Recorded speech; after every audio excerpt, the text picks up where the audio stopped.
You're listening to an Airwave Media Podcast. This episode is brought to you by Peloton.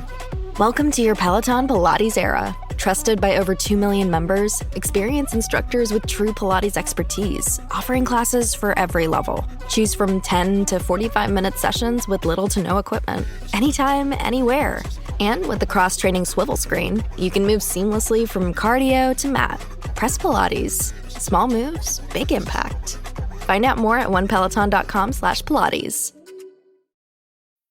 Kayak gets my flight, hotel, and rental car right, so I can tune out travel advice that's just plain wrong. Bro, Skycoin. Way better than points. Never fly during a Scorpio full moon. Just tell the manager you'll sue. Instant room upgrade. Stop taking bad travel advice. Start comparing hundreds of sites with Kayak and get your trip right.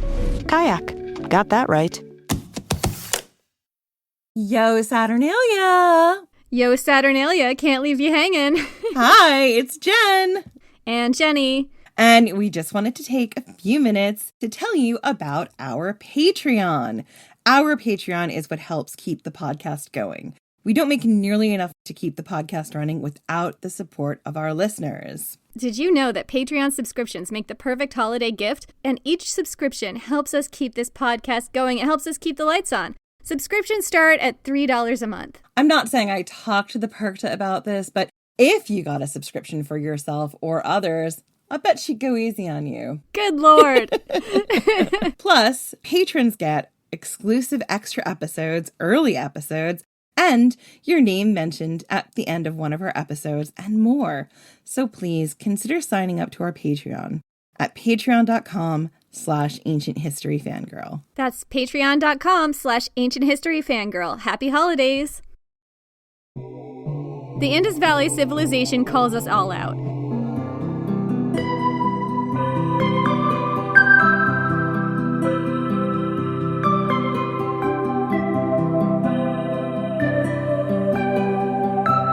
At dawn, you wake to the sight of the river walking up the valley, trailing your destruction in its wake.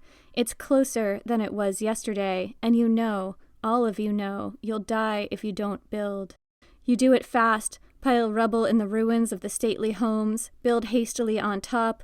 All the things your ancestors thought they could not live without, all of it goes in the heap. Your loves, the old bones, the toys of your childhood, the music, anything to raise the level of the streets above the level of your own undoing.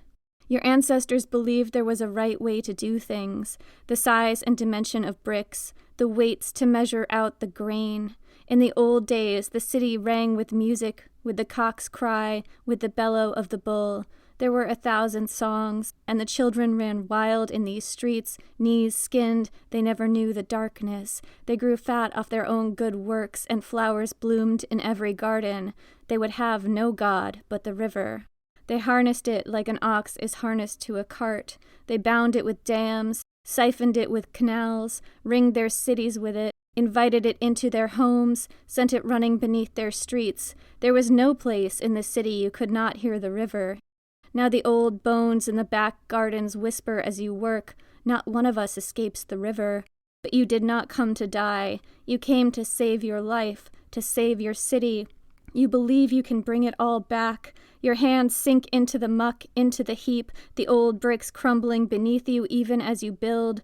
Build it right, the bones whisper. Use just the right dimensions to save your own life. Here is the alchemy that will bring us back. But their spells dissolve in the path of the river, and the city sinks, and your feet sink with it down into the muck. Long ago, they chose your fate. Your ancestors bound the river once, bound it for 1,000 years, and now it is coming to take itself back. Your dead cannot hold it, not even from the ground. Your God is vengeful after all. Even still, you did not come to die. The city sinks, your feet sink, all of it sinks in the mud as you frantically try to raise the level of the streets, and the bones in the back garden sing their dead songs. Remember us, the music goes. Remember the beauty of our cities. Remember how we loved each other. Remember, remember. Surely someone will remember us. I'm Jenny Williamson. And I'm Jen McMenemy. And this is Ancient History Fangirl. So, Our podcast was originally not supposed to just be in ancient Greece and Rome. We started there because Jen was an ancient Greece fangirl and I was writing a book set in ancient Rome. Mostly mythology, but yes. Well, you were writing a book that was sort of like a fantasy version of ancient Greece at the time. I was. Yeah, so we were kind of like in the same vein. And then we just kept falling down rabbit holes. And the more we learned about the time period, the more we had to cover. And we just kept going down this path. Hi, Heloise. Oh, Heloise. Heloise is crying and dragging her toy around right now. Heloise just wants some attention. But Mommy wrote a 22-page episode. Oh my God, she's so cute. Oh my God. I can see her. She's right above you. Right there. She's right above you. Just like, no, unacceptable.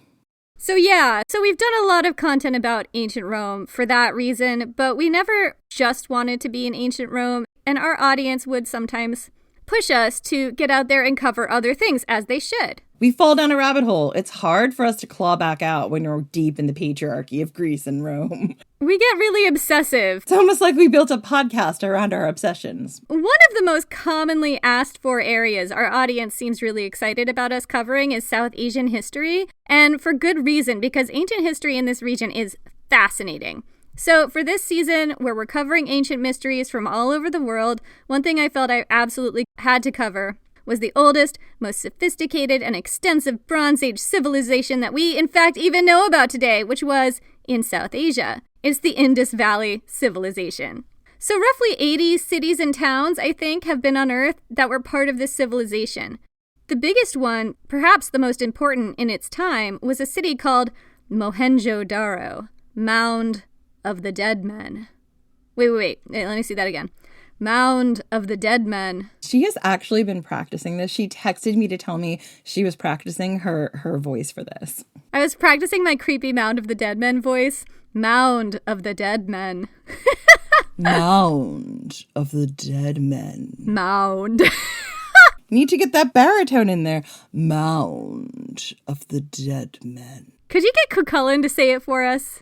No. Hey, Cucullin, can you say Mound of the Dead Men? Just say it. Mound of the Dead Men. That was great, Cucullin. That was what I was going for. You need more rasp. Cucullin's got a great rasp to his voice. Oh, yeah, he really does. Julius Caesar, you want to try? No, I'm not channeling that bitch. Julius Caesar, are you awake? Oh, Ms. Williamson, one is always awake when a beautiful lady calls their name so sweetly. Okay, just say Mound of the Dead Men. Mound of the Dead Men. That was also better than I did it. Well done. You woke him up in the afterlife and then he outperformed you. Yeah, I did. I shook him awake. I made him say Mound of the Dead Men, and now he can go back to sleep. I really don't think our podcast can cope with that. Like, there's a part of me that's very angry right now. Julius Caesar and Jen are in an obscure fight about something to do with Tiny Home Nation. We moved on from that. We, made up. Now we're on to Nailed It. We're in a fight about Nailed It. I can't even with you two. I don't understand. I'm going to move on with this episode. So, the Indus Valley civilization is a huge, massive topic. We could write a whole arc on the Indus Valley civilization alone. I could do multiple episodes on this. That's why I decided to focus this episode on Mohenjo Daro alone. I mean, that and the dead bodies. I do love a good dead body. I do. Dead bodies are Jenny's USB. That is her thing. If there's a dead body, literally, she's like a little meerkat popping up. Hello? Hello? If anyone wants to draw Jenny as a meerkat, that would be just such a great Christmas present for me. Corpses? Where? Corpses? It's true. Jen, we found throughout these episodes, tends to pick her mysteries based on, is there a volcano? And I tend to pick mine based on, are there dead bodies where there shouldn't be? I did a whole episode about skeletons in a lake where there should not be skeletons. And that was enough to carry me through the whole thing. I am always, is there a volcano? And if there's a volcano, does it tie into any kind of history, mythology, folklore? My new episode also has a volcano. You'll see. There's going to be some deviant burials in this, you guys. It's really exciting. So, Mohenjo Daro, Mound of the Dead Men, is the focus of this episode today. Mound of the Dead Men. Yes, that is the focus of this episode today. But to understand that city, to understand Mohenjo Daro, you have to understand the waters in which it swam, or perhaps was inundated, so to speak. So, let's zoom out and get a general sense of the Indus Valley civilization as a whole. The Indus Valley civilization was a vast Bronze Age civilization located along the Indus River in South Asia, spanning parts of Pakistan, India, and Afghanistan. At its peak, it stretched roughly 900 miles up the Indus River and its tributaries, with cultural influence spreading out to an area 10 times as large. It was a vast ancient civilization with hundreds of towns, cities, and settlements, and it's the oldest Bronze Age civilization we know about. It's older than the Bronze Age societies of Egypt, Mesopotamia, China, and Minoan Crete. And it was also the largest, with 1 to 5 million inhabitants at its peak. The Indus Valley civilization was vast. There's archaeological evidence of human habitation in this area going back to 6,500 BC. And one site, Burhana, in the Indian state of Haryana, goes all the way back to roughly 7,500 BC. However, the heyday of this civilization dates from around 3300 BC to 1300 BC, although both those dates are a little bit fuzzy. In its time, everyone, the Egyptians, the Minoans, the Sumerians, the ancient Chinese, and others, knew the Indus Valley civilization. They traded with everyone, and they must have been master seafarers. The Sumerians called them Maluha. They were great artists and artisans, known in particular for their stunning jewelry, some of which has been found in royal tombs at Ur, the oldest city in Sumeria. The jewelry! Oh, the jewelry, Jen. They were the only culture in the ancient world that produced highly prized carnelian beads, and they had a monopoly on the lapis lazuli mines of Afghanistan. Those two things, like, if you love ancient jewelry as much as I do, you'll know, like, those beads and the lapis lazuli were so important in ancient jewelry, and, like, oh, I'd love to just have a couple of those beads on a necklace. Yeah, and that's where they got it from. Like, the people of Maluha, or the Indus Valley people, had a monopoly on these things. So the people of the Indus Valley were contemporaneous with the other great Bronze Age civilizations we know about. But they were quite different from these other civilizations. There were some things that seemed downright strange about the Indus Valley compared to what we think of as civilization in general. Much of what we assume civilization means, as modern people today in the West and in other places, is derived from what we know about these other Bronze Age civilizations. One of the things we might say is a hallmark of civilization is a stratified society, with a ruling class, an aristocracy, specialized craftspeople, and of course, an underclass of some kind, including slavery. I was writing this out and I was like, wow, the things that we consider civilized are not very civilized. Nope. The cities of the Indus Valley do not show evidence of a major gap in wealth or status between people. There are no signs of a ruling class, of slavery, or a marked difference in social class at all. While some houses were a bit larger than others, there wasn't that much difference, and almost all had amenities like indoor toilets and bathing rooms hooked up to the citywide sewer systems.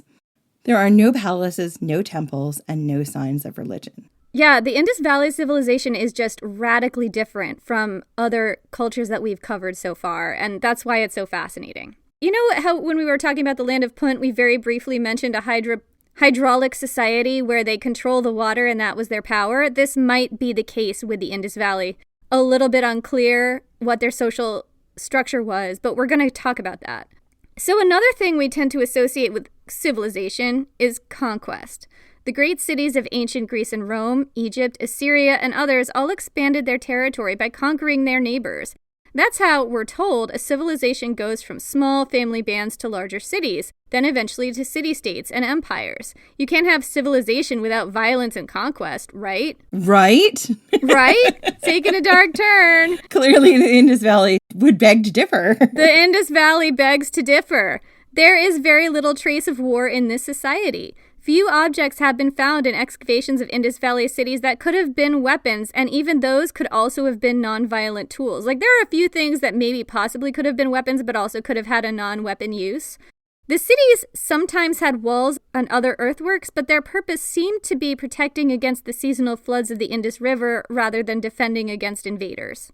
In fact, there's very little sign of violence or social conflict in Indus Valley cities at all. In all their artwork, their sculpture, and archaeological evidence in the ground, there's no evidence of armies, war, prisons, slavery, forced movement of populations. It's almost eerily peaceful. Yeah, it sounds like there was some Kool-Aid involved. You know, that's a thought. Again, Scarborough sex cult sounding very similar. Was it a sex cult? I call it as I see it. Now that I've done the research, I know when I'm looking at a sex cult. One thing to understand about the people of the Indus Valley is that they live next to a very large river that flooded periodically. This makes them similar to the Egyptians and the Cahokians too. Both the Egyptians and the Indus Valley civilization experienced annual flooding that was integral to their agriculture, and both cultures depended on that river. Both are among the longest rivers in the world. The Nile is roughly 4,000 miles long, and the Indus is about 3,000 miles long. But compared to the Indus, the Nile is relatively tame. The Nile flows at a rate of roughly 2.5 miles per hour. The waters of the Indus flow at twice that, just baseline. It's a faster river, and while the Nile is relatively sedate, the Indus is prone to unexpected torrents. So I found this quote from an open access journal, the Journal of the Royal Asiatic Society of Great Britain and Ireland. I don't know. It's from 1843. It's called Memoranda on the Rivers Nile and Indus by Captain T. Postans. So, quote, "The Nile, in its greatest size and volume, falls very far short of the magnitude of the Indus, its rate of progress being, moreover, not more than 2.5 miles per hour or 3 at its most rapid season, whilst the Indus rushes on at a general rate of 5 miles, and the height of its inundations does not average less than between 7 and 8. The course of one river is uniform and quiet, that of the other liable to sudden overwhelming torrents. I have seen the Indus throw an iron steamer of 60 horsepower on its banks and render it as totally unnavigable as a common boat for a distance of several miles, and all within the space of a few minutes, when the flood would again assume its usual current. The season of inundation of the Nile begins when the Indus is usually at its greatest elevation, the comparative rise of each river being difficult to determine, for the Indus lying in shallow banks overspreads the surrounding country." So, and today it may or may not be that wild. I'm not 100% sure. I know that it's got a lot of dams on it, so it's not necessarily the same as it's been historically. And also climate change, right? Yeah, exactly. So I'm not really speaking to what it's like to live on the Indus River today. This is more like historically what it's been like. So the people of the Indus Valley depended on a faster, more powerful, more unpredictable, and just wilder river than those of the Nile. However, they became masters of it, harnessing the river through complex systems of dams, channels, aqueducts, and reservoirs. Some Indus Valley cities had vast reservoir tanks. Vast. Always vast. Vast. Vast.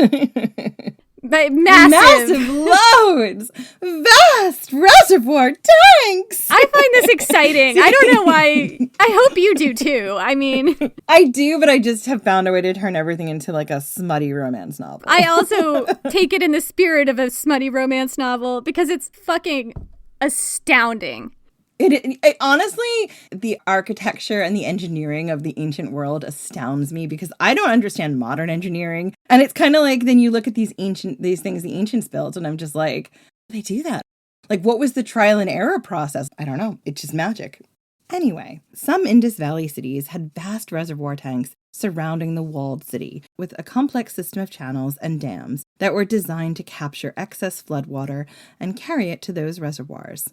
When the reservoirs were full, the cities would seem like islands, floating on a mesmerizing mirrored lens of water, and collecting enough water during the flood seasons to irrigate crops all throughout the year.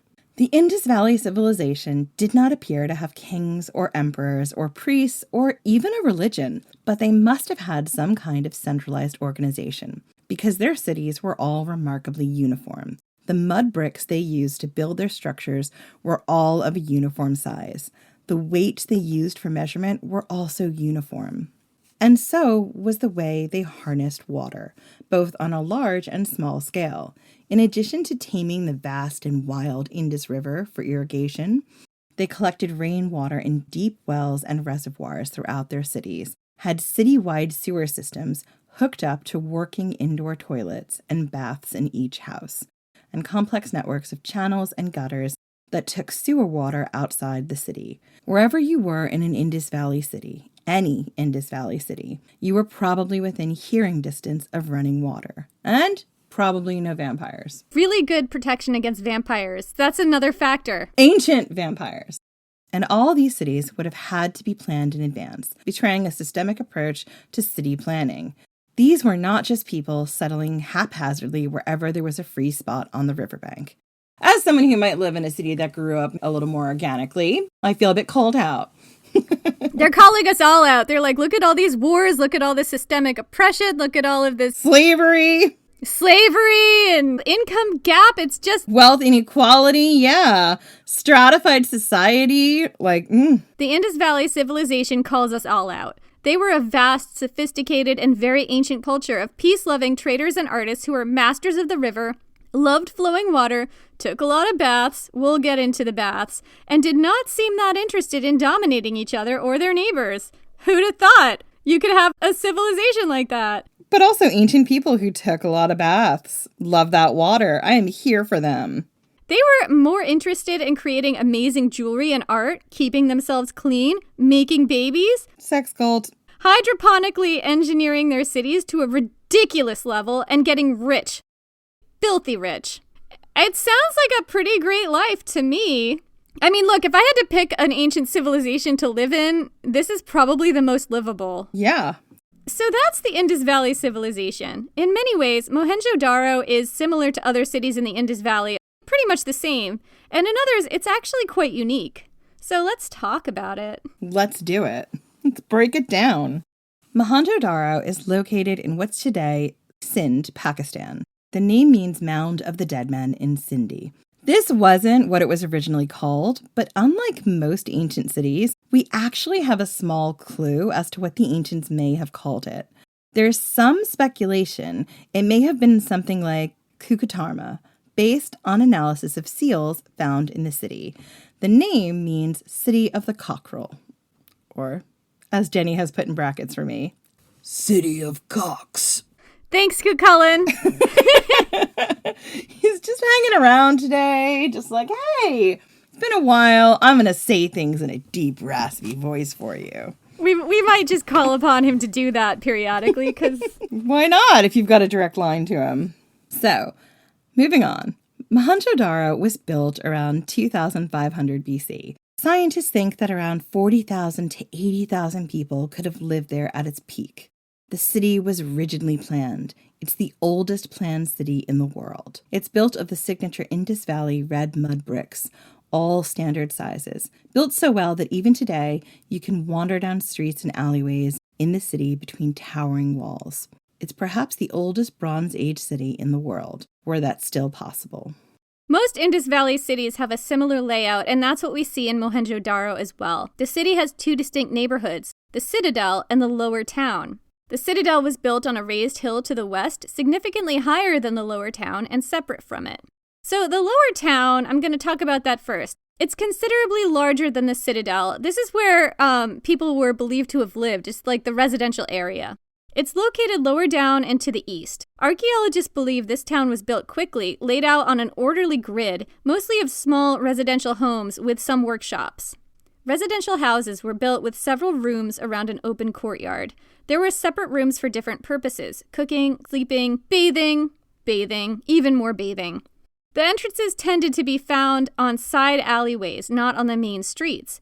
Each block contained a small network of houses, either 1 or 2 stories, with several rooms and courtyards, and while few if any roofs are preserved at Mohenjo Daro, archaeologists believe that the roofs probably would have been part of the living space, as in, people would have accessed them, maybe via ladders that went through holes in the roof, and spent some time up there.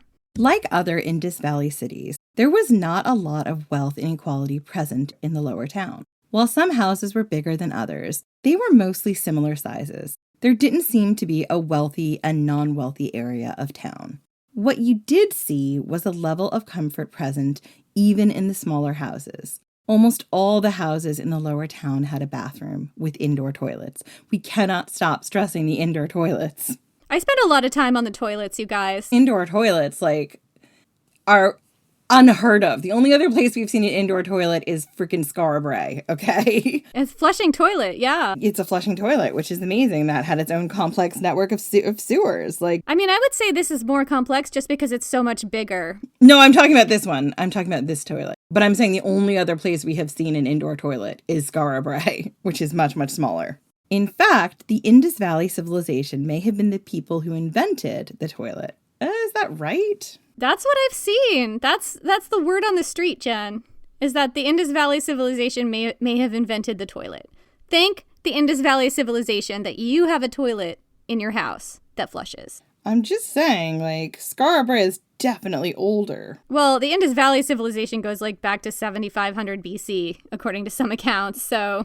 Oh, fine. No, the Scarborough just goes back to 3180 BC.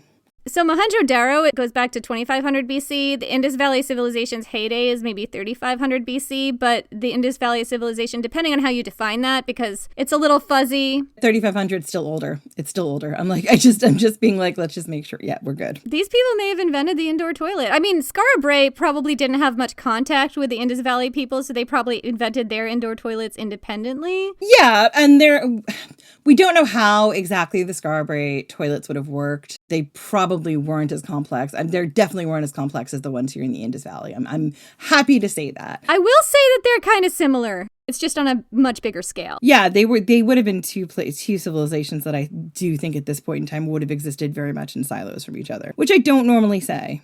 So, what did the bathrooms look like in Mohenjo Daro? This is what we're all dying to hear. I have to keep going on about this because it's just like indoor toilets and an indoor shower. Like, yes, this is almost livable for me. The only reason I say it's not is because I like modern life. I don't want to go back and die from like a cut because I don't have like amoxicillin. Probably the Indus Valley is like the closest thing to me of like really livable Bronze Age civilization. Like no war, no slavery, no conquest, indoor toilets. Yeah.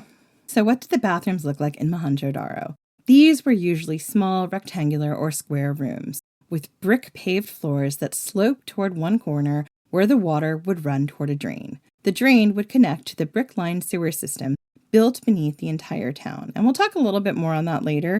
So the bathrooms were basically brick-lined rooms with a slightly sloping floor that tilted toward a drain. Water jugs have been found in the bathrooms that people probably used for washing and maybe flushing the toilets. There have been stairs found in some of the bathrooms, suggesting that maybe a second person could climb the stairs and pour water on a bathing person, kind of like a shower. A lot of children's toys have been found in the drains at Mohenjo Daro, suggesting that kids took their toys into the bath. The toys found at Mohenjo Daro are ingenious and varied, with a lot of animal figurines, especially bull and cart sets. The bull toys have movable necks, so the heads could move back and forth, and they could be attached to a toy cart with a yoke, rotating wheels, and sometimes a driver figurine in the driver's seat. These were like the toy cars of the time. Other toys that have been found at Mohenjo Daro include terracotta boats and a monkey with movable limbs that could slide up and down on a string, whistles and rattles, spinning tops, and a toy with the body of a bird, the head of a ram, and wheels for legs. Wow, that's cool. Yeah, it's like a chimera. I was going to say, what a cool chimera. Yeah. Other things that have been found in the bathrooms specifically include water jugs and sigils or sweat scrapers, kind of like the ancient Greeks and Romans used. Some bathrooms have been found in private houses with floors polished to a smooth sheen by foot traffic. Others covered in a thick red layer that may have been accumulated sweat or oil used as soap or moisturizer. I don't think the sweat was used as moisturizer. I think the oil was used as moisturizer. So, there were also toilets, both public toilets and in private homes. There were a few different designs for toilets. One was basically a raised brick box or platform with a slot or hole in the middle. Another was kind of like a high-backed chair made of brick with walls on three sides and a little seat in the middle with a hole in it. It's like a brick throne. Yeah, and an opening where the poop would go, or the wee. You know, you sat down or maybe you stood if you have the equipment for that, and you did your business, and your business went down a vertical drainage channel that connected to the citywide. Or maybe you squatted. No, you sat. Like, this is not a squat toilet. It's not a squatty potty? Okay. Not a squatty potty. Yeah, so you sat down, or maybe, like I said, if you have the equipment, you could stand. and you did your business, and your business went down a vertical drainage channel that connected to the citywide sewer system. It's possible that the toilets could be flushed by pouring a jug of water down there after you did the deed, and that's how it connects to Scarborough. It seems like they flush their toilets the same way. That's what I think as well, yeah. And they had some system of drainage where it left their compound. Right. So water access was a high priority. Approximately 700 wells have been found in the lower town, with a well-to-house ratio of about 3 houses to every well. That's a higher ratio than water sources in any other ancient city found in the world. It's better than modern cities. Like, I've seen documentaries where modern city planning nerds, like, absolutely flip out over Mohenjo Daro's, like, city planning and water supply. It's pretty great. I'll link to some stuff in the show notes. And also some of the wells were in houses too, so people had their own well in their house sometimes. Like I said, there were both public wells and private wells inside homes. And as the city's ground level rose, people just built on top of the wells to raise the level of the wells above street level. So this is like a city that was inhabited for 700 years. So, you know, the street levels would rise over the years and people would just build over their, you know, the top of the well to raise it. And now, if you're looking at pictures of the ruins of Mohenjo Daro, you will see these, what looks like circular towers that stand like, I don't know exactly how tall they are. They look really tall, like 30 feet high or something. Those are wells. There are a lot of cool things that blew my mind about this episode. This is the thing where I was like, whoa. Not the bones, not anything else that we're going to get to later. It was the wells that were like 30 foot high. Really tall wells. Anyway, there were also fountains at Mohenjo Daro connected to a very sophisticated water system. There were all these water sources in the town. They had to do something with that water, right? That's a lot of water that you're dealing with. So you've got to find some ways to channel it and funnel it, or else you may be overrun by it. The river powered these cities. So Mohenjo Daro also had a complex sewer and drainage system laid out all throughout the city. Covered drains ran under all the streets, connecting to small settling pools that allowed sediment to collect while the water itself flowed out of the city. The sediment tanks would have to be periodically cleaned out by hand. Today, you can see the public drains running along the streets, but originally, they would have been covered. All the houses in the lower town were connected to these public drains. There were even drains on the second floor of 2-story houses to take wastewater from second-floor bathrooms to the drains on the street level. So no one had to toss the contents of your chamber pot out the window. Unlike the people of medieval Europe, the people of Mohenjo Daro could go to the bathroom through this complex system without tossing their poop and wee out the window. Our idea of civilization is stratified societies and wealth inequality and conquest. And theirs is like, you can go to the bathroom without throwing your chamber pot out the window. I feel a little called out right now, and so should we all. Like, their idea of civilization is so much better than ours. I mean, look, I'm not disagreeing. I mean, unless something in archaeology proves all of this to be like not true in the next 10 years. But as of right now, this is sounding pretty epic to me. Like, again, when people are like, oh, would you like to go back and like go see a Shakespeare play or whatever? I'm like, no, I want to go back to indoor toilets. Take me to the Indus Valley. Damn straight. Take me to the Indus Valley, all the jewelry, all the toilets. Oh, the jewelry. I bet they were hotties. I don't know, but I bet. They at least showered, so they probably weren't stanky. But who knows? That's a leg up over a lot of people in the ancient world. It's the Herodotus way of looking at history. Who were the hotties? Right? So, the sheer complexity of the water system at Mohenjo Daro suggests that the people would have had to meticulously plan that city out before they started building, before they started laying even one standard-sized brick. As they would have had to build the drainage system and then the houses on top of it, right? I think so. I mean, that's my guess. I'm not a city planner. I don't know, but that's my guess. There's nothing haphazard about Mohenjo Daro. Everything was planned in advance.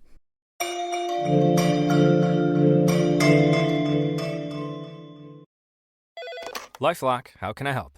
The IRS said I filed my return, but I haven't. 1 in 4 tax-paying Americans has paid the price of identity fraud. What do I do? My refund, though. I'm freaking out. Don't worry, I can fix this. LifeLock fixes identity theft guaranteed and gets your money back with up to $3 million in coverage. I'm so relieved. No problem. I'll be with you every step of the way. 1 in 4 was a fraud-paying American. Not anymore. Save up to 40% your first year. Visit LifeLock.com/podcast. Terms apply. LinkedIn is pretty great at a lot of things, like helping you tap into the latest trends and insights in your field. We cannot stop your coworker from tapping her pencil.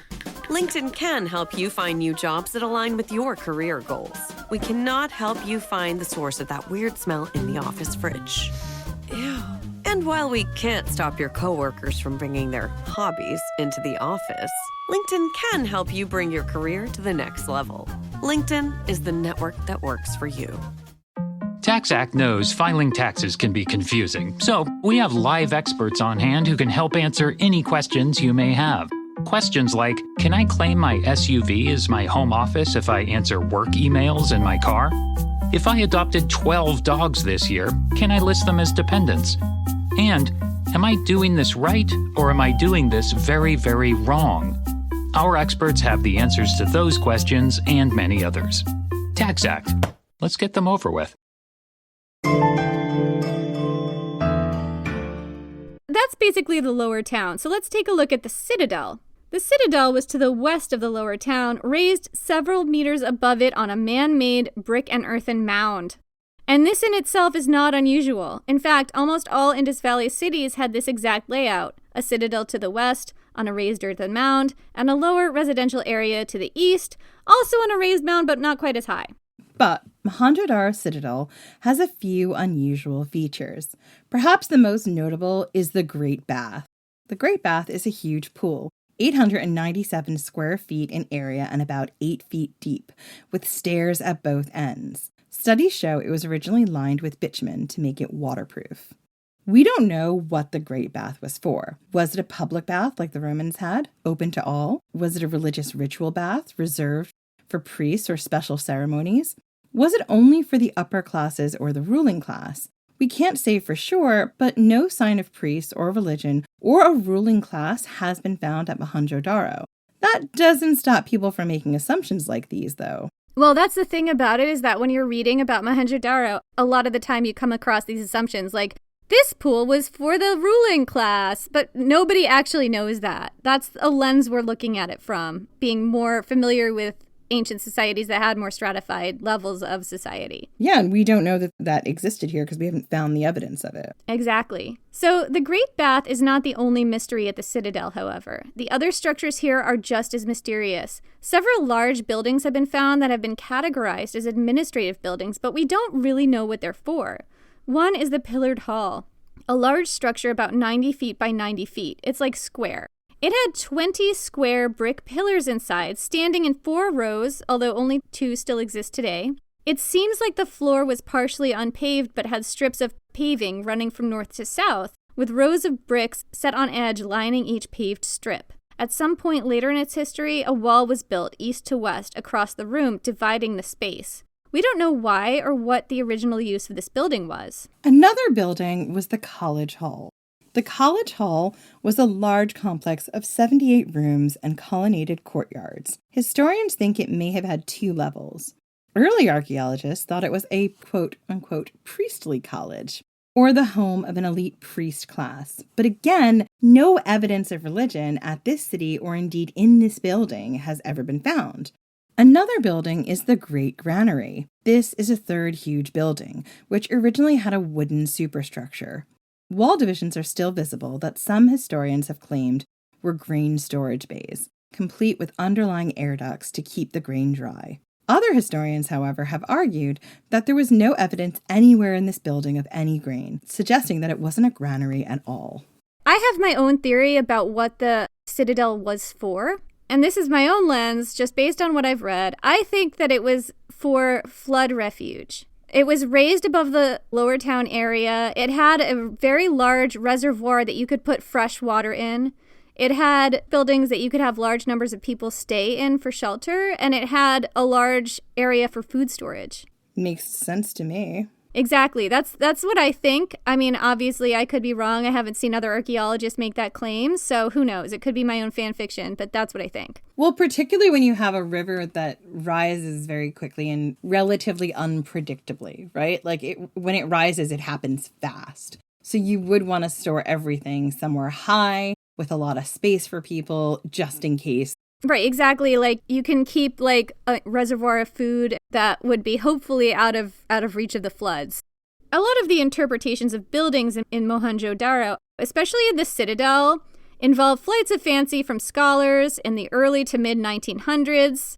The site was first excavated in the 1920s, and even from more modern scholars who are looking at the site with an unmistakable lens, one that betrays our heritage from a very different kind of ancient Bronze Age civilization. I mean, it's irresistible to put our own lens on it, like I just did, right? It's irresistible. It's a fallacy. But humans are hardwired to make connections, even if those connections aren't there, right? So we do this all the time, and it's important when you're studying this to take a step back and say, am I seeing that because there's a reason it would be there, or am I seeing that because it's my lens? So many of us have this impression of what an ancient civilization is, like what the hallmarks of civilization are. And we compare the Indus Valley to other societies that we know with a stratified society, wealth gap, priests, rulers, and an organized religion. I've seen the buildings in the citadel being interpreted as priestly residences, the Great Bath as a religious bath, or maybe this was all where the king lived, despite no evidence being found of priests or kings or a ruling class or even an organized religion here or at any other Indus Valley site. We don't know that the buildings in the citadel had any religious or royal function at all. There's no better example of people looking at something through a lens than what archaeologists call the Buddhist stupa. The Buddhist stupa is unmissable. There is no other building like this in any other Indus Valley city. It rises high above the other buildings in the citadel, a huge dome built of the Mohenjo Daro red bricks. Since 1919 or 1920, when archaeologist R.D. Banerjee, the person who first excavated the site, picked up a flint scraper inside the structure and took that to be an indication of its age. Archaeologists have been calling this building a Buddhist stupa and estimating it was built sometime around 500 AD. But actually, not everyone agrees on what this building is. So a stupa is a distinctive domed building or structure. Some of them are bell-shaped, some of them are domed. The word stupa means heap. It's like a bell or dome-shaped structure with a tall, squared, or triangular thingy emerging from the top, which is actually a chhatra, which is a stylized symbolic umbrella. Umbrellas have major significance in Buddhism. Anyway, stupas are religious buildings that usually house sacred relics and the remains of Buddhist saints. Today, stupas are found throughout India, China, and Japan, Tibet, Sri Lanka, Java, and many other areas. But it's believed they were first built in India. The earliest were built during the reign of Ashoka the Great in 268 to 232 BC. Most sources I've seen refer to this domed building in Mohenjo Daro as a stupa. Researchers initially thought this because of that scraper that was found in the 20s, and because of coins they found in the building that date to the 2nd or 3rd century AD, and the fact that the dome of this building is round, kind of reminiscent of an early stupa. It's surrounded by buildings with small rooms that archaeologists have interpreted as monks' quarters. So, the prevailing opinion on this building is that it was an early Buddhist stupa, built during the early days of the religion, on top of the ruins of the much older Mohenjo Daro. However, in 2007, retired archaeologist Giovanni Verardi visited the site and noticed some strange things about this stupa.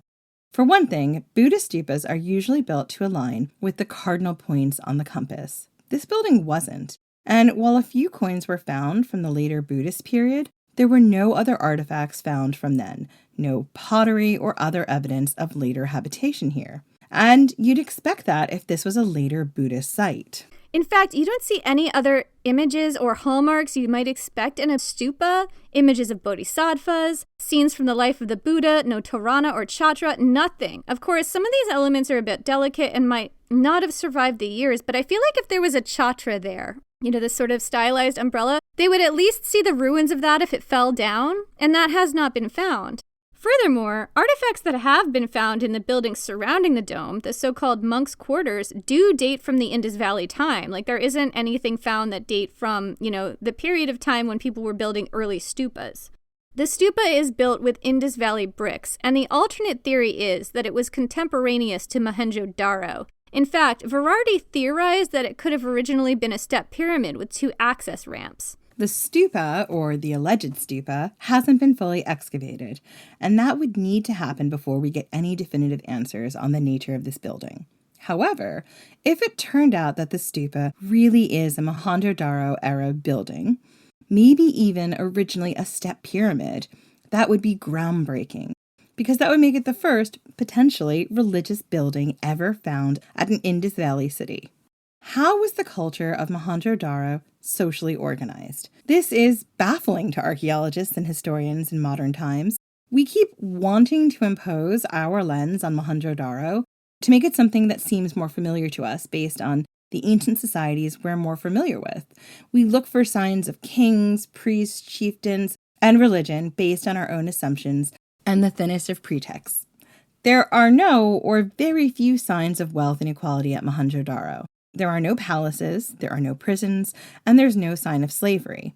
But there must have been some kind of social organization, because Mohenjo Daro was very organized.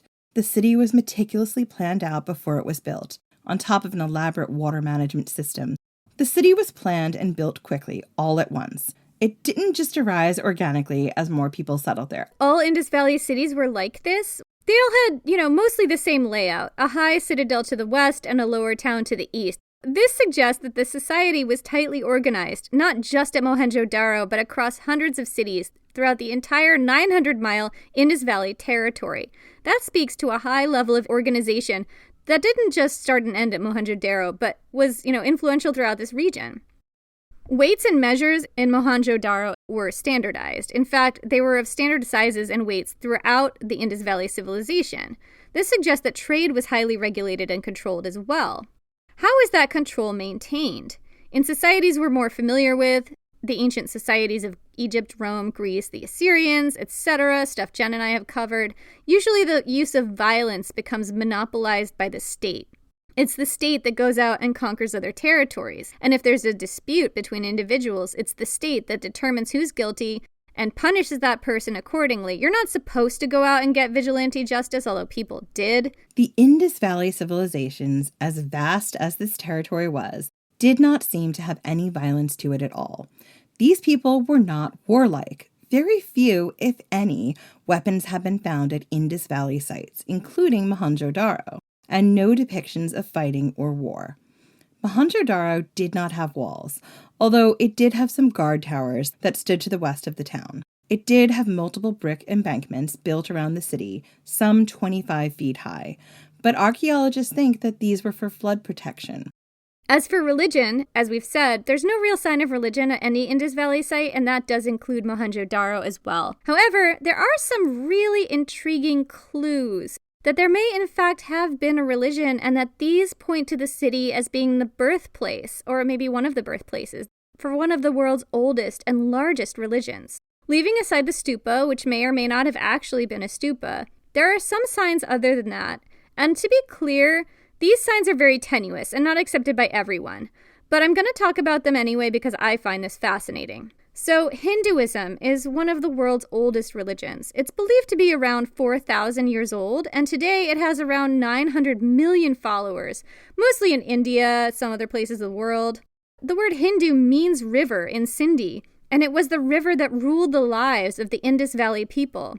And there are clues, albeit, small, weak ones, that connect imagery from the Indus Valley with Hindu themes and concepts. For instance, the Pashupati seal.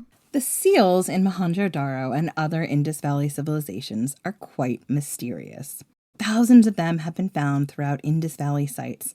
Small, square stamp-like stones carved with images such as bulls, elephants, rhinos, and a mysterious unicorn creature, as mysterious as our very own Pictish beast. There was also writing along the top and bottom. The people of the Indus Valley had their own writing system, mostly found on these tiny seals that has never been deciphered. On one side of these little squares was the carvings, incised in such a way as to leave a raised imprint when pressed into soft clay. On the other side would be a tiny sort of handle, like you would use when pressing a stamp into clay. And there was a tiny hole in the corner, so the owner could perhaps wear the seal on a string around their neck. Some archaeologists have suggested that these were Indus Valley ID cards. A lot of these seals are kind of standardized, so there have been a lot of the rhino, the elephant, the bull, the unicorn, and they all kind of have this standardized design. but some of them are very unique. And one of those is the Pashupati seal. So the Pashupati seal it's a square stone less than 2 inches across, and on it is carved a seated figure. I don't think there's any other seals like this. I think it's the only one. On it is carved a seated figure, sitting cross-legged, surrounded by animals: rhinoceros, buffalo, tiger, elephant, a pair of deer. Some believe this figure to be a proto-Shiva figure. Shiva, one of the most important gods in the Hindu pantheon, is sometimes called the Lord of Beasts. There are several aspects of this image that kind of, at least tenuously connected to Hinduism. For instance, the fact that the seated figure seems completely at peace and undisturbed by the animals, including the tiger, which is rearing up with its mouth open in a snarl, and that suggests a dominion over animals that Shiva also had. Another is the way the figure is seated in a yogic pose, with his heels together. This is also reminiscent of Shiva, who is said to be the supreme practitioner of yoga. Then there's the theory that the figure has 3 faces, one facing forward and one on each side, facing right and left. Shiva is also sometimes represented with 3 or more faces in Hindu artwork. However, not everyone agrees that there are 3 faces on this seal. Yeah, it's kind of weathered, so it's a little bit hard to make it out, but that's one theory. Yeah, and it could be that we're seeing it through a lens, but it's a theory, and it's an interesting theory. Finally, the figure has a headdress that's a bit hard to interpret. It could be horns, but some have interpreted this headdress as representing a sacred fig tree, the Bodhi tree, which is important in Hindu symbolism and religion.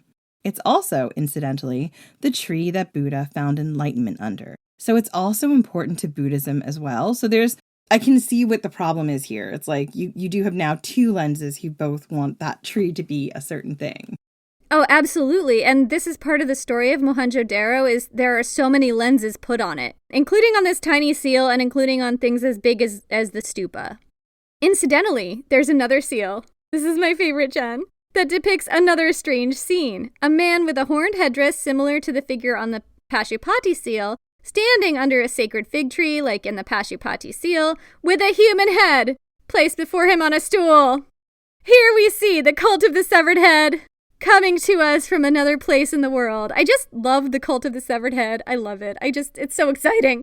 To be honest with you, everyone, we are not saying there was an actual cult of the severed head. Every time Jenny sees a severed head, she says the cult of the severed head. She connects them. It's my own lens. I'm trying to make it fetch.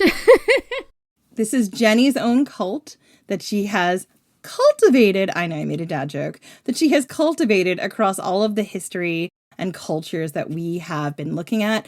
We are not saying that these people belong to a worldwide Illuminati cult of the severed head style thing. That's my own pseudo-historical theory, is that we all descend from a cult of the severed head, and we should all just get used to it. That's her own Graham Hancock, Joe Rogan style theory, people. You can look at this through a lens of it's, ancient Buddhism, it's Hinduism, it's the origins of all that. Also, it's a cult of the severed head. We don't know. This is all like a lens. Anyway, was Mohenjo Daro the birthplace of Hinduism or Buddhism?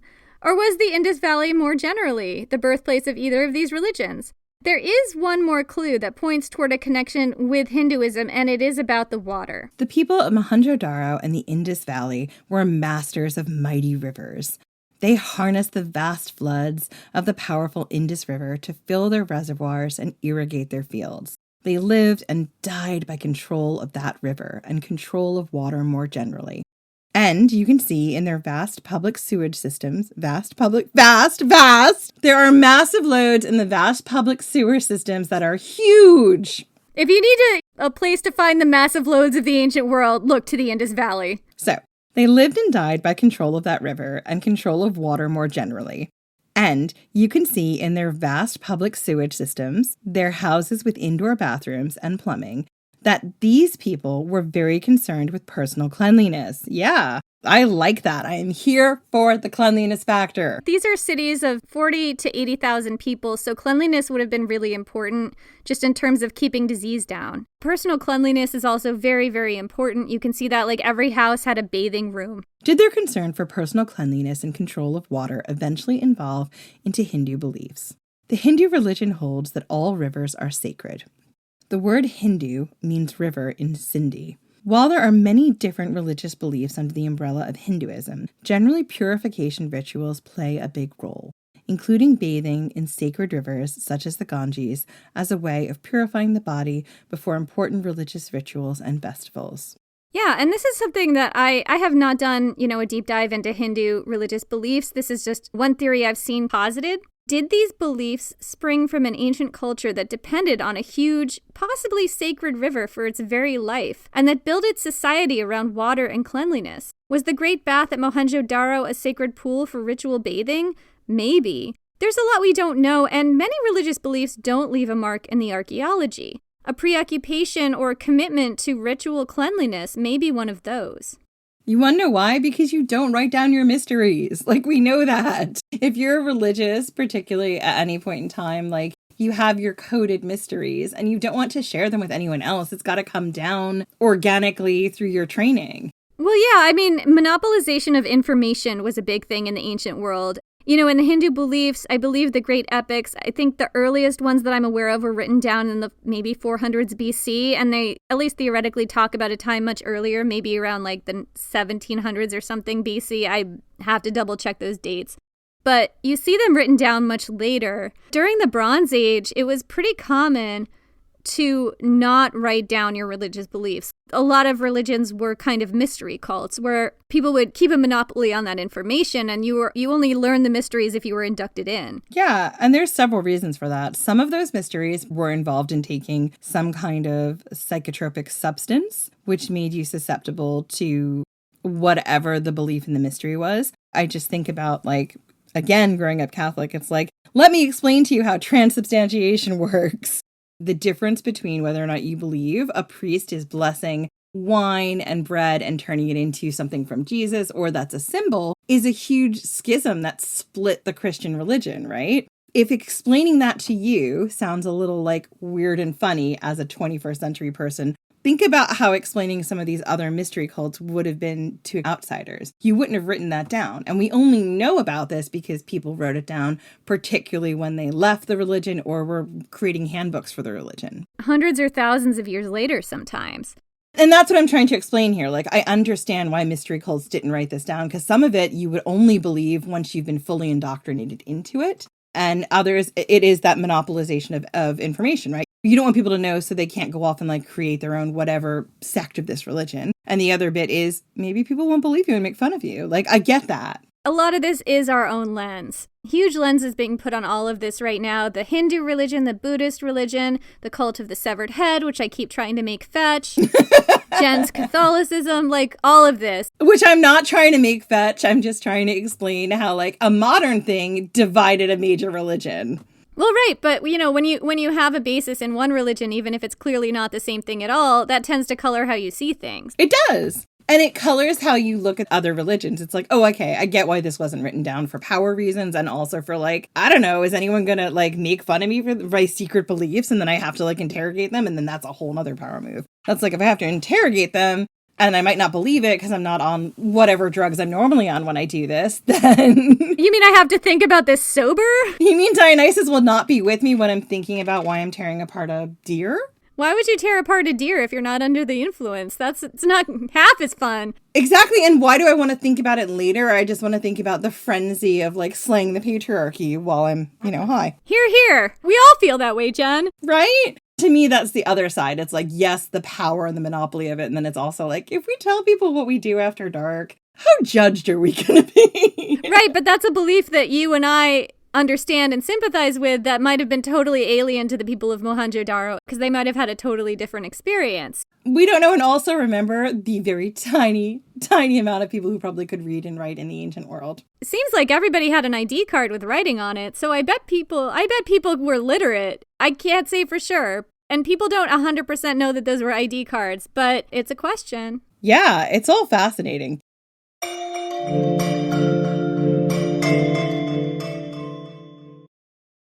When you want your spring break to feel like...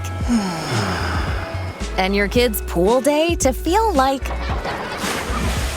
and your hotel bed to feel like... ooh, and room service to feel like... Because at Hilton, hospitality feels like... Your cabana's ready. Would you like fresh towels? It matters where you stay. Book now at Hilton.com. Hilton, for the stay. Refreshing wild cherry cola meets smooth cream. The treat you deserve. Pepsi Wild Cherry and Cream. Treat yourself. Picture this. A curve in the road. A change in plans. Well, what do you say? With the all-new Audi Q3, the answer's always yes. Yes to adventure. Yes to escape. Yes to performance. Yes to comfort. Yes to right now. Because saying yes without hesitation, that's real luxury. The all-new Audi Q3, made for the yes life.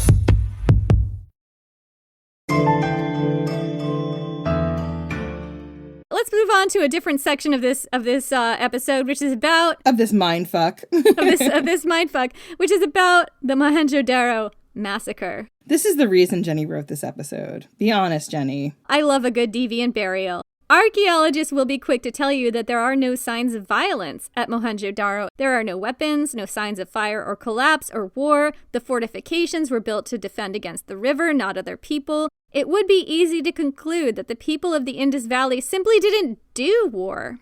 Mound of the dead men is called that for a reason. Tell us more. Thank you, Cucullin. We will. Anyway, Mound of the Dead Men is called that for a reason. Mohenjo Daro is not without its grisly mysteries. One of the greatest surrounds the 44 skeletons found in the town, how they died, and what they mean. These skeletons were found outside mortuary contexts, meaning they were not buried in the usual manner. They lie in contorted positions, limbs flung out and sometimes in pieces, as if they were simply allowed to lie where they died, or perhaps tossed into rooms or pits. Because many were found in the top layers of the city, the last layers, historians have traditionally assumed they were casualties when the city was finally abandoned. Parts of a skeleton, upper arm, thorax, bits of skull, were found lying diagonally across the street that became known as Dead Man's Lane. Dead Man's Lane. Cucullin, do you want to just read this whole paragraph? Is that okay? Ask Jen. I'm not asking her. I don't need her permission. Oh, it's fine with me. Okay, then. Other skeletons were found in streets and courtyards in other parts of the city, sprawled haphazardly in death, covered with thin layers of rubble from collapsed buildings. 4 skeletons were found in a basement room near a well, 2 lying twisted on the floor. 2 others seem to have died crawling up the stairs to the street level.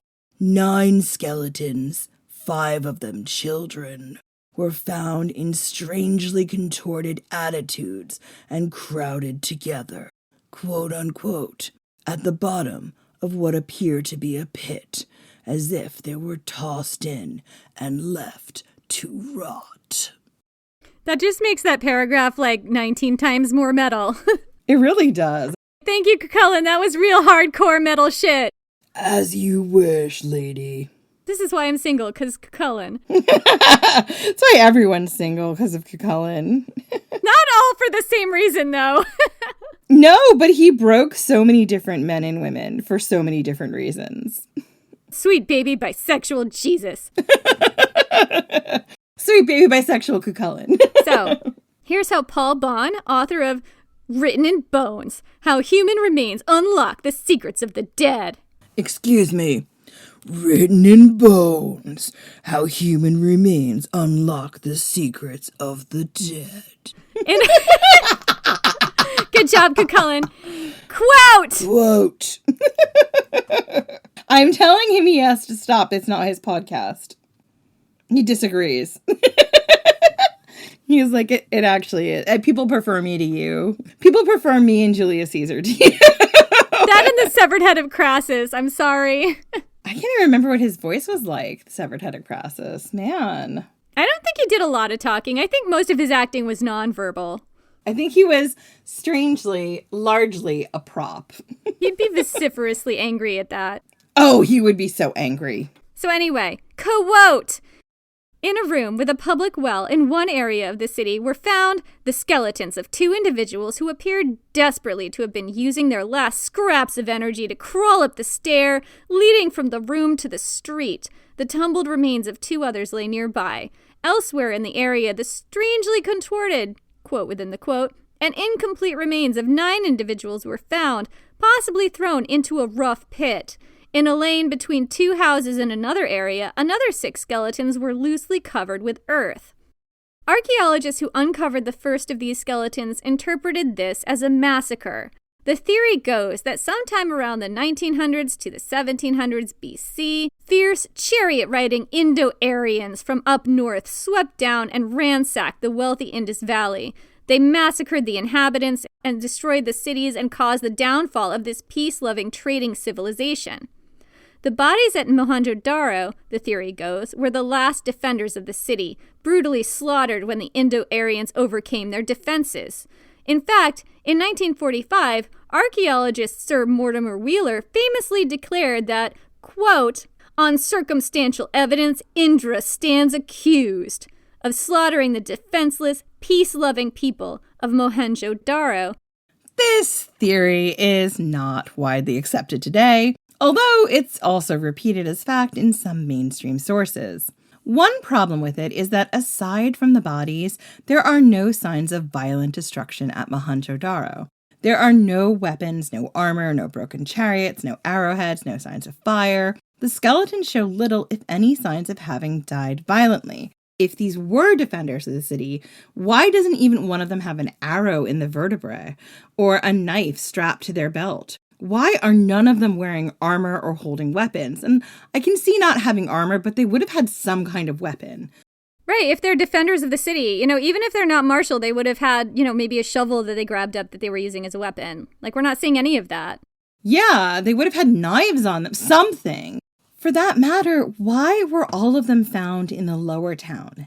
None in the citadel, which you'd think would be tactically better from a defense perspective.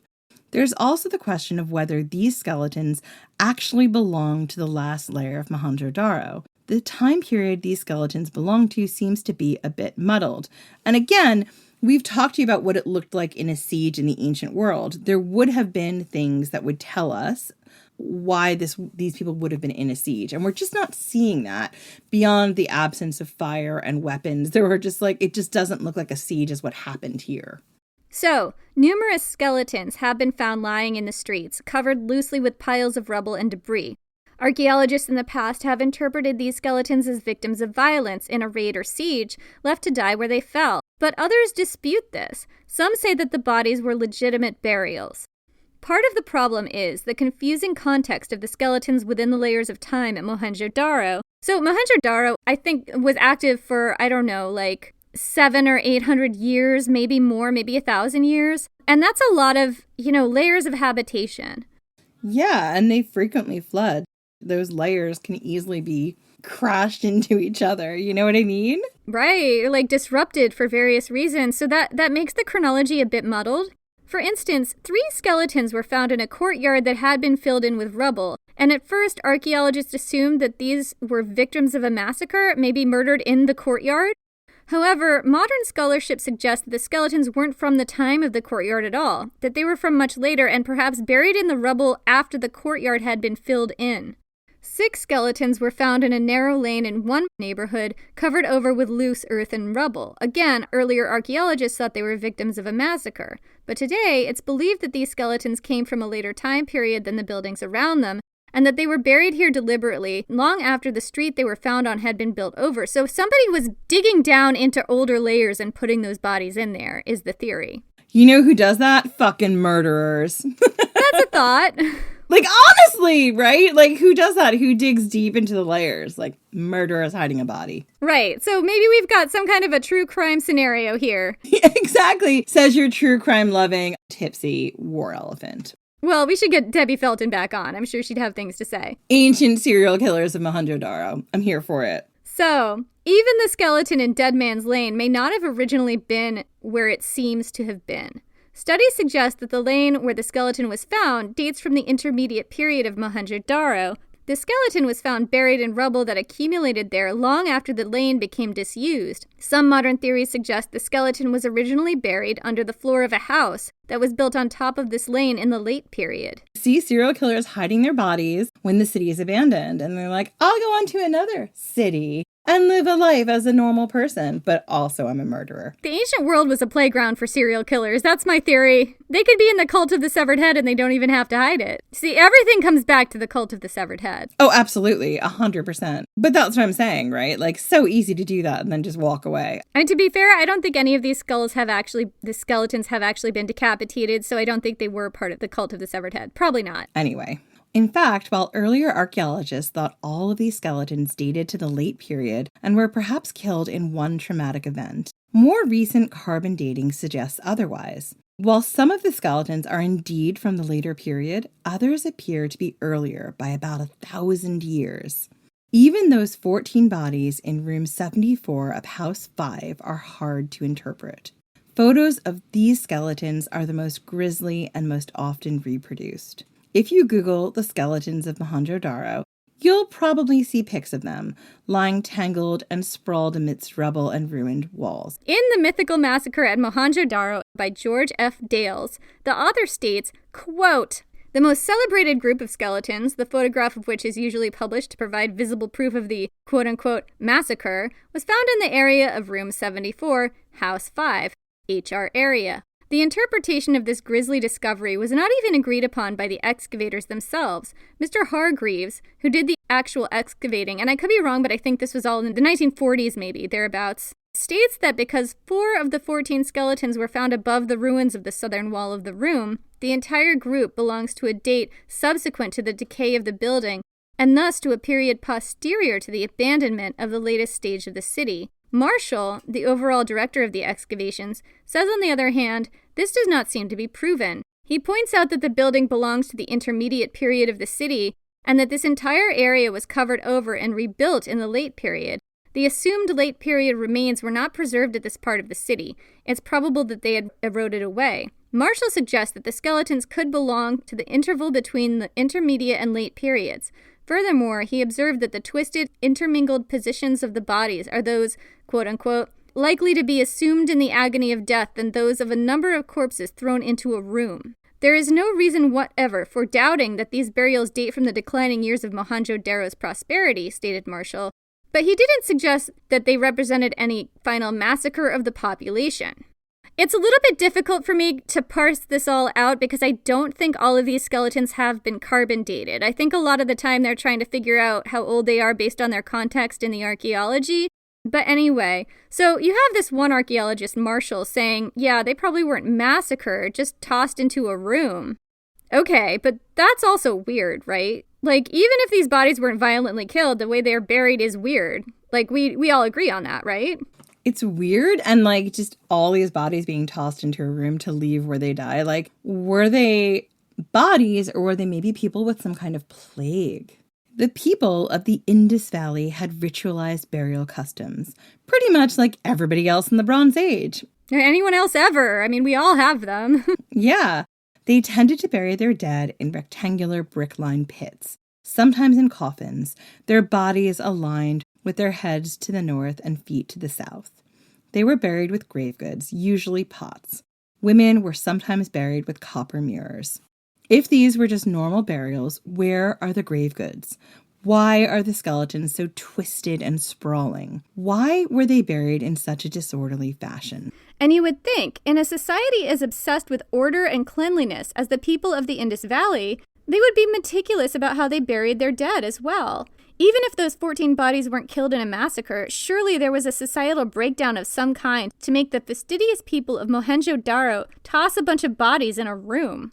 Disorderly burials do suggest some form of societal breakdown.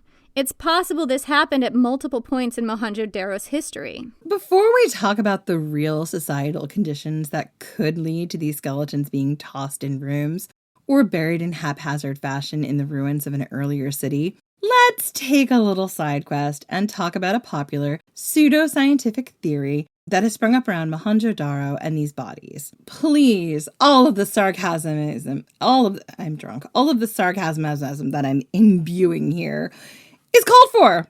This one has to do with atomic bombs. Ancient atomic bombs.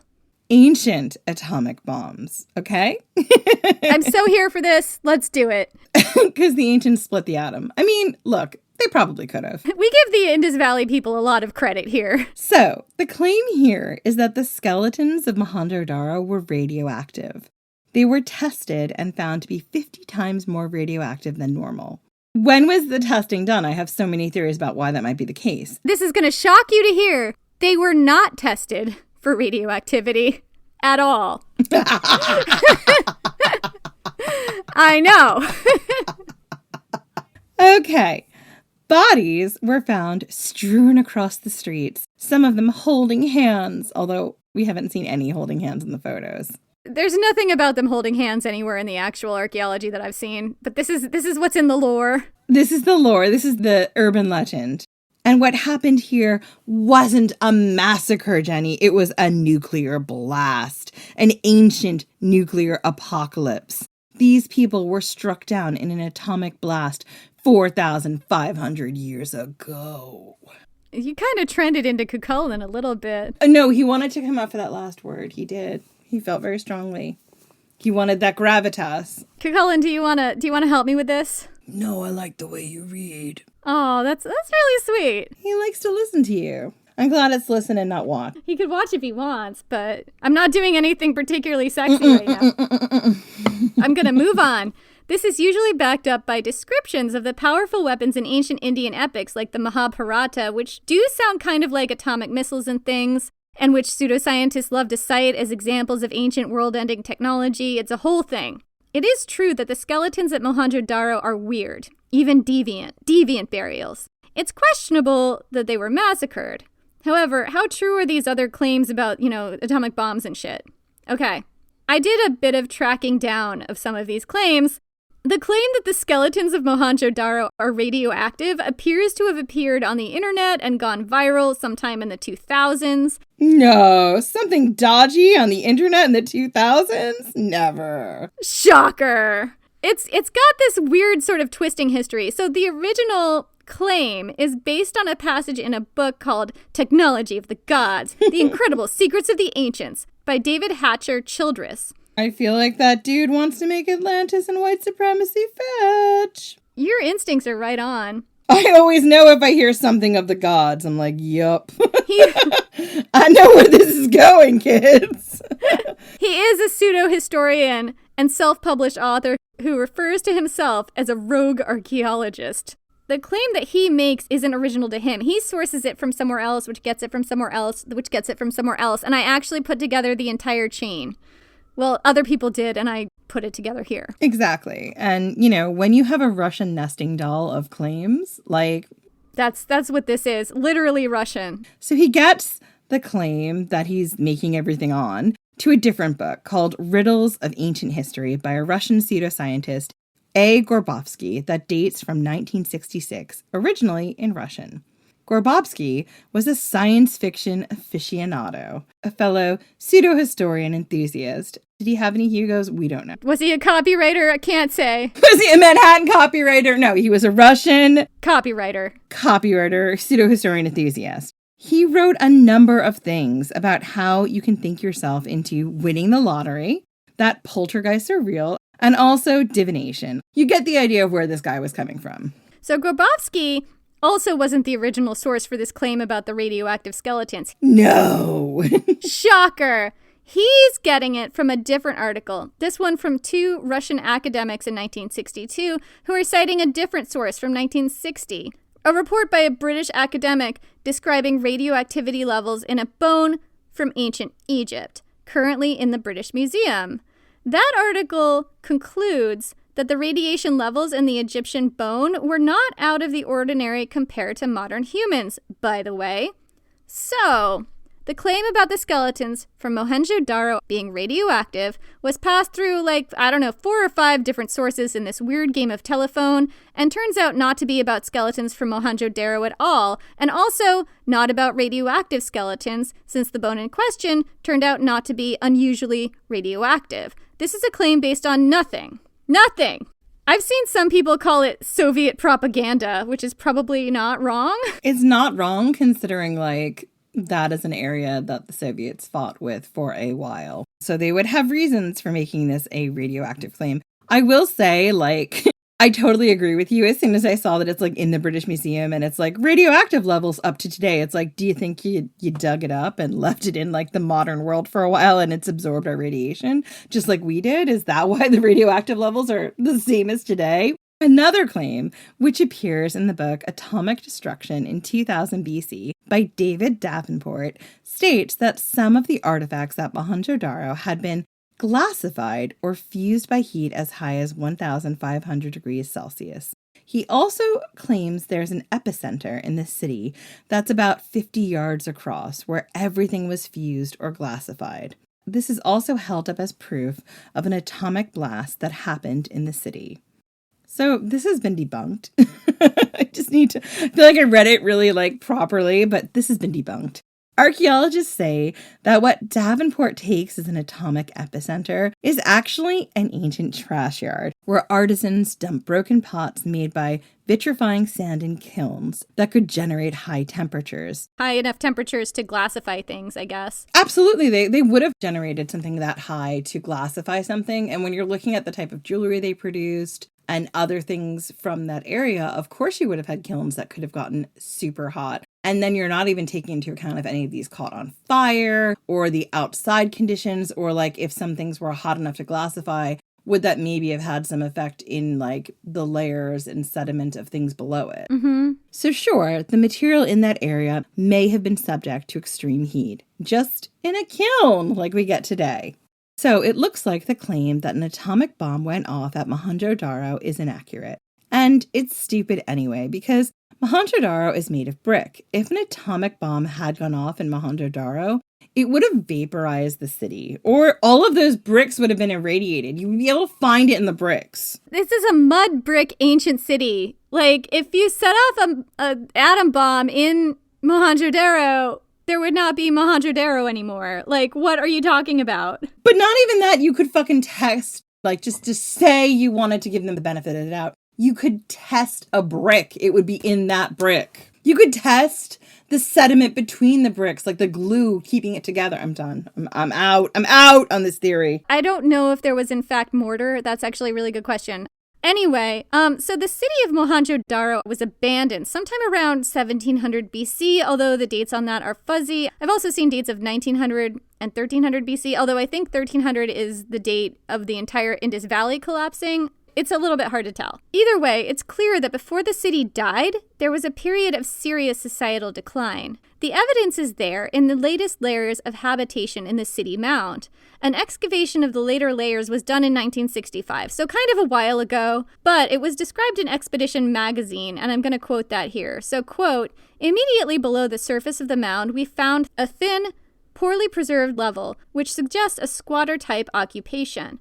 The buildings were crudely constructed of second-hand, often broken bricks. The earlier excavators at Mohenjo Daro have reported similar remains from other areas of the site. No traces of foreign objects, which could indicate the arrival of invaders of non-Harappan peoples, were found." The Indus Valley people are sometimes referred to as the Harappan people. It's kind of the same thing. So the squatter settlement, in quotation marks, seems to be a common way that archaeologists describe this last layer of habitation. And it does seem that the quality of life went down drastically in the last days of Mohenjo Daro. Another thing that suffered was the crafts and artwork the people produced. Pottery, once elaborately painted, became plain and undecorated. People still made those stamp seal ID cards, but instead of carving them out of stone with beautiful and intricate designs, they were made of cheap paste or glass, with only geometric designs. It does seem that a few of the original well-made seals from the earlier days of Mohenjo Daro were kept by later families, perhaps as precious keepsakes. So clay animal figurines at Mohenjo Daro were once highly artistic and detailed. Later figurines are much more crudely made. It would seem that while they were trying to hold on to the art and culture of times past, the people of later Mohenjo Daro didn't have the time or resources or perhaps the skill to devote to their craft. One odd thing the archaeologists of 1965 noticed when they were excavating the later layers is that the people of that later time period seemed to have built a squatter settlement, quote-unquote, where they didn't have to. At the time these new people were building their settlement, the homes and buildings of the previous layer still existed and were in good repair. What seems to have happened is that the people filled in these houses, buried them completely with rubble and gray dirt, perhaps tossed some dead bodies in for good measure, who knows, it's a little questionable about those bodies, and then built a more rickety and tumble-down settlement on top.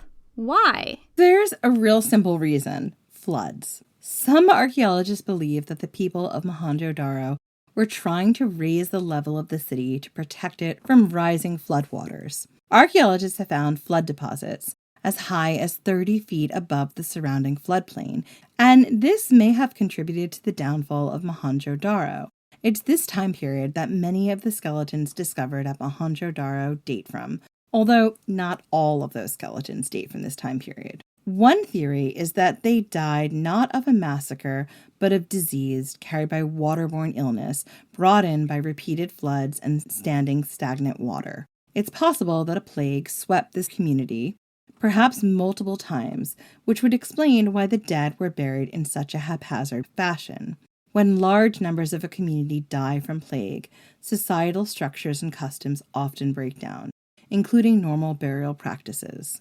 Of course, you'd be right to ask, why was flooding such a problem now? The people of the Indus Valley were masters of the river. They lived side by side with the Indus for millennia. Why were they suddenly not able to control that river? One answer is that the river was changing. Nobody knows for sure, but one theory states that agriculture had been failing here for a while. According to this theory, the sea levels rose in the Arabian Sea around the middle of the 1000s BC. This made the soil in the Indus Valley more salinated and less fertile. It also contributed to more frequent and devastating floods. The Indus did change its course throughout its lifetime, and some evidence suggests it may have moved east at some point, moving closer to the city and putting it in more danger of floods. Another theory suggested a series of slow uplifts when tectonic plates move against each other and one edge is thrust upward while the other goes beneath, happened near the coast, and this created sort of an artificial dam, causing the waters of the Indus to back up and slowly rise up the valley, encroaching on the land. Oh my god, ancient earthquakes. Sorry. I thought you'd like that. I always love this. I love a good earthquake. Yeah, there may have been or may not have been like a large earthquake, but just like a slow uplift is kind of more of the story that I'm seeing. And this is just one theory. So if this was the case, the people of Mohenjo Daro would have seen the waters rising up the Indus Valley slowly, and they would have had some time to prepare. There are a series of high walls and bulwarks propping up the city mound, including one more than 25 feet tall. Archaeologists believe these were attempts to protect the city and raise it above the level of epic floods, to perhaps uncertain success. Some evidence suggests the entire city could have been engulfed in water at one point, perhaps multiple times. Evidence in the ground for this isn't cut and dry. A lot of this is up for interpretation. But what's clear is that the city began to decline in its later years. Archaeologists found that the latest levels of habitation, the ones just below the surface of the mound, were haphazardly built with nothing near the comfort or engineering genius of earlier layers. Many of the bodies in the massacre are believed to date from this time, although some may have been earlier burials. Did the people of the last days of Mohenjo Daro encounter a flood they couldn't outrun or escape or control? Or did they perhaps die of disease carried by waterborne illness? We'll never know. So, that's it for this week. Join us next week for whatever we're doing next. I'm sure it'll be light and fun. Come visit us on social media at Ancient Hist Fan on Twitter. I don't know, should we, What social media are you guys all moving to from Twitter? Because, like, it's like the, descending days of Mohenjo Daro over there. Like, it's like the last days of Nero's reign. Should we still be there? We're kind of on Mastodon. We've got a TikTok. I might put us on Hive. Like, where are you all going to? Right, where are you all going? We don't know. We don't know what to do. We don't know where to go. Like, I guess we're just going to continue shoring up this city in the face of the flood. We're also on Instagram and Facebook, which both seem more stable at the moment. We quite like Instagram. We're at Ancient History Fangirl on those platforms. Yeah, and join our Patreon. The Patreon is literally how we keep the podcast alive and going, and you can help us do that by contributing to our Patreon. It's really fun. We do extra episodes on there. Sometimes we do video. We get into chats with our Patreon members. It's great. You can find it at patreon.com/ancienthistoryfangirl. And Jenny, we have some patrons to thank. Apologies to anyone whose name we mispronounce. I apologize in advance. So thank you very much to Jennifer Kimball, Rochelle Miller, Josh Woods, and Princess Cochlea. Goddamn right. Thank you so much for listening, and we will see you next week.